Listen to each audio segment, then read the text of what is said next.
Donald Trump and the QAnon conspiracy theory allegedly motivated a Tennessee man charged with 4 federal counts for his role on January 6th. James Wayne Brooks, 50, asked to share his side of the story with local news outlet WJHL-TV after the Department of Justice unsealed a criminal case against him. Take a look. I had no idea upon going to the Capitol that things were going to shake out as they did. James Brooks, a 50-year-old Iraq war veteran, arrested last week on January 5th, just one day before the one-year anniversary of the Capitol riots. Brooks charged with 4 counts, now out of custody on a $20,000 own recognizance bond. But he says none of his charges involved violence on his part. I did not push my way through anyone. I never raised a hand to anyone. The only thing I was armed with was pepper spray for my own protection. The Capitol riots, of course, were violent. Dozens of Capitol police officers were injured, and a rioter, Ashley Babbitt, was shot dead by an officer. According to an FBI report, Brooks is first seen in surveillance video at 2:29 p.m. on January 6th, waving a South Carolina flag with a U.S. Marine Corps logo. He then enters the building at 2:37. Brooks says he didn't break in. He says he was escorted in by Capitol police officers. Said, "Excuse me, sir. Would you please step this way?" At which I complied.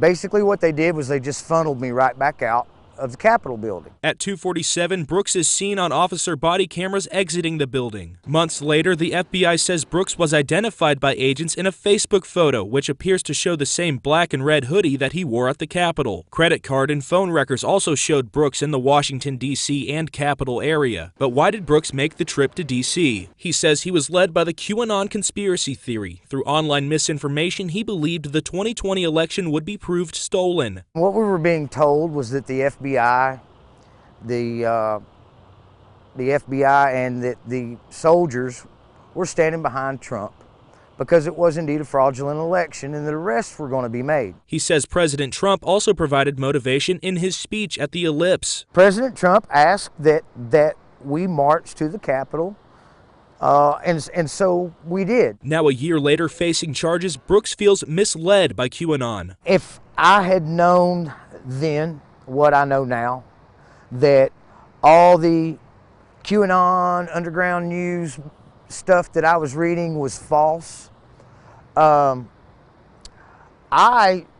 would have still went, but I would not have entered the Capitol building. Yet even after January 6th, Brooks was still spreading right-wing disinformation online. His Facebook page also contained anti-Biden, anti-vaccine, anti-mask, anti-transgender, pro-Ashley Babbitt, and pro-Second Amendment material, Law and Crime reported. Thank you for watching. Please be sure to visit us at rawstory.com. And if you'd like to see more of the Raw Report, please like and subscribe, and join others who like their news raw too.